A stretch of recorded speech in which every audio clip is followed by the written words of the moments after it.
स्वागत है आपका हमारे चैनल पे। आज का हमारा टॉपिक है इंडक्शन। इसका मीनिंग, कंटेंट्स और प्रोसीजर हम डिस्कस करेंगे। सबसे पहले बात करते हैं मीनिंग की। अब प्लेसमेंट के बाद बारी आती है डेट ऑफ ज्वाइनिंग की, जहाँ पर पहला दिन है उस एम्प्लॉय का। अब एम्प्लॉय के लिए ऑर्गेनाइजेशन बिल्कुल नई है और उस ऑर्गेनाइजेशन के लिए वो एम्प्लॉय बिल्कुल स्ट्रेंजर है। तो यहाँ पे रिस्पॉन्सिबिलिटी बनती है उस सुपरवाइज़र की या उसके इमीडिएट बॉस की कि उसको वो वेलकम करे और बताए उसके फेलो एम्प्लॉयज़ के बारे में, वर्किंग कंडीशंस के बारे में और क्या रूल्स एंड रेगुलेशंस है उस ऑर्गेनाइजेशन के। और अगर इंडक्शन प्रोग्राम प्लान्ड हो तो इसमें जो एम्प्लॉय है वो और भी पॉजिटिव एटीट्यूड लेकर के एंटर करता है ऑर्गेनाइजेशन में, और बाकी एम्प्लॉयज़ भी उस इंडक्शन प्रोग्राम को अटेंड करते हैं और शुरुआत से ही उस एम्प्लॉय को होमली फील होना शुरू हो जाता है। तो अब इसके आगे बात करते हैं कंटेंट्स ऑफ इंडक्शन, यानी कि इंडक्शन प्रोग्राम में क्या क्या डिस्कस करता है एक बॉस अपने न्यू एम्प्लॉय के साथ। सबसे पहले वो बताता है कंपनी की हिस्ट्री, कि कहाँ से उनकी कंपनी की शुरुआत हुई, फिर उनके क्या क्या मिशंस एंड विजन्स बने, कितने लोग उनके साथ इतने सालों में जुड़े और वो क्या क्या ऑपरेशंस कंडक्ट करते हैं। ठीक है, उसके बाद बताता है कि क्या क्या प्रोडक्ट्स एंड सर्विसेज ऑफ़र करते हैं वो सोसाइटी को। ठीक है, then is company's organisational structure. अब हर ऑर्गेनाइजेशन का एक स्ट्रक्चर होता है जहाँ पे वो डिवाइड करते हैं, ऑर्गेनाइज करते हैं और कॉपरेट करते हैं। यानी कि आपकी जो नींव होती है, जो जड़ें होती हैं, वहाँ से अलग अलग रूट्स निकलती हैं ना एक ट्री की, वैसी एक ऑर्गेनाइजेशन की कुछ नींव होती है जहाँ से हम ब्रांचेस निकालना शुरू करते हैं। अब एक ब्रांच पे हमने डिवाइड कर दिया, लाइक बोर्ड्स ऑफ डायरेक्टर्स हो गए, इन्वेस्टर्स हो गए, उनके बारे में बताया। उसके बाद आगे फिर बॉसेस आए, यानी कि मैनेजर्स आए, मैनेजर्स के आगे एम्प्लॉयज़ आए, उनको कोऑपरेट करना सिखाया ताकि अच्छे से अपने जो भी ऑर्गेनाइजेशन गोल्स हैं वो अचीव हों। Then is location of department and employ services. अब ऑर्गेनाइजेशन में अलग अलग डिपार्टमेंट्स के बारे में बताना कि ये department to the left side है, टू द राइट साइड है, इन फ्रंट है, जो भी है बताना, और उनमें क्या क्या एम्प्लॉय सर्विसेज प्रोवाइड करते हैं वो बताना।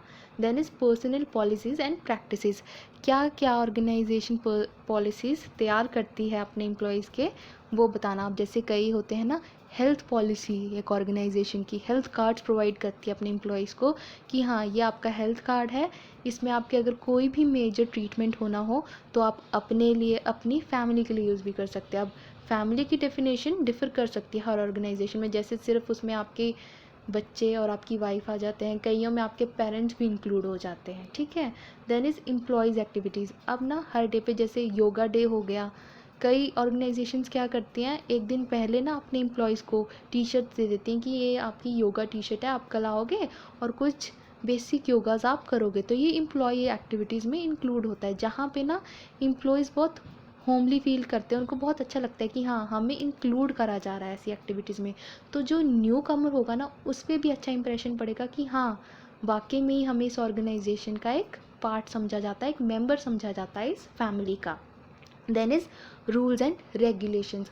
अब हर ऑर्गेनाइजेशन एक फ्रेमवर्क में काम करती है, अगर उस फ्रेमवर्क से बाहर काम करेगी तो ऑब्वियस सी बात है कि प्रॉब्लम्स होंगी ही होंगी। तो उन प्रॉब्लम्स को इन फ्यूचर में अवॉइड करने के लिए पहले ही उस न्यू कमर को, उस न्यू एम्प्लॉय को हम सारे rules and regulations of the organisations बता दें।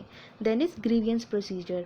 अब फ्यूचर में हो सकता है उस एम्प्लॉय को कोई शिकायत हो, तो उसके लिए भी एक प्रॉपर प्रोसीजर होता है जो उस एम्प्लॉय को फॉलो करना पड़ेगा और वो उसे बताया जाता है एम्प्लॉय के द्वारा। ठीक है, then is the safety measures. अब हर एक ऑर्गेनाइजेशन में किसी ना किसी प्रॉब्लम के अगेंस्ट सेफ्टी मेजर्स होते हैं और वो safety measures organisation to organisation differ करते हैं और वो हमें डिक्टेट करने चाहिए to the new comer. Then is standing orders. Standing orders हमें यहाँ पे कहा जाता है कि जो इमीडिएट ऑर्डर्स आ जाते हैं हमें उसके लिए भी रेडी रहना पड़ता है। उसके ऑलरेडी फेलो मेंबर्स तो यूज़ टू हैं उसके, और जो न्यू कमर है उसे भी समझाया जाता है कि तुम्हें भी यूज़ टू रहना पड़ेगा, कभी भी हमें इमीडिएट ऑर्डर्स आ जाते हैं। जैसे कि मान लो कोई प्रोडक्ट है, अगर तो आप प्रोडक्शन डिपार्टमेंट में काम करो तो आपको इमीडिएट ऑर्डर आ गया कि हमें इतनी यूनिट्स ज़्यादा चाहिए, तो हमें पहले से नहीं पता था, हमें इमीडिएट ऑर्डर आया, तो ये भी उसे हमें बताना पड़ेगा। Then is terms and conditions of services. अब उसकी ड्यूरिंग द सर्विसेज ना बहुत सारी टर्म्स एंड कंडीशंस है। लाइक टर्म्स एंड कंडीशन में ये लिखा है कि वो 3 साल से पहले अपनी प्रमोशन के लिए अप्लाई नहीं कर सकता या अपनी ट्रांसफ़र के लिए अप्लाई नहीं कर सकता। तो ये टर्म्स एंड कंडीशंस उसे पहले से पता होने चाहिए, जो कि इंडक्शन प्रोग्राम में उसे उसका बॉस या सुपरवाइज़र बताएगा। Then is benefits and services for employees. Organisations ना बहुत सारे बेनिफिट्स प्रोवाइड करती है अपने एम्प्लॉयज़ को, बहुत सारी सर्विसेज प्रोवाइड करती हैं, और वो भी ऑर्गेनाइजेशन टू ऑर्गेनाइजेशन डिफर करती है। तो उसके बारे में भी इन द इंडक्शन प्रोग्राम उसे बताया जाएगा। Then opportunities for training, promotions, transfer etcetera. अब यहाँ पे क्या होता है कि बहुत सारी स्टेट्स में ऑर्गेनाइजेशन कहेगी कि हमारे सेमिनार्स होते हैं, तो एम्प्लॉयर जो है उसको बताएगा कि हाँ तुम नए हो तो तुम्हारे लिए बेनिफिशियल होगा कि तुम अगर उन सेमिनार्स को अटेंड करो तो तुम्हारी ट्रेनिंग होगी और तुम्हें प्रमोशन के चांसेस भी बढ़ जाएंगे, ठीक है। और उसे बताना कि ट्रांसफ़र का क्या प्रोसीजर है। ये सब जो है इंडक्शन प्रोग्राम के कंटेक्ट्स है, यानी कि आपको यहाँ पे बताया जाता है कि ये चीज़ें आपको ध्यान में रखनी है। Then is the procedure for induction. अब हर ऑर्गेनाइजेशन का अलग अलग तरीका होता है इंडक्शन प्रोग्राम कंडक्ट करने का। कोई एक पर्टिकुलर स्टैंडर्ड प्रोसीजर नहीं होता है, पर ये कुछ बातें हैं जो हमें ध्यान में रखनी होती हैं। सबसे पहला पॉइंट ये कहता है कि जो न्यू एम्प्लॉय है उसे हमें बताना है टाइम एंड प्लेस जहाँ पर उसे पहुँचना है, ठीक है।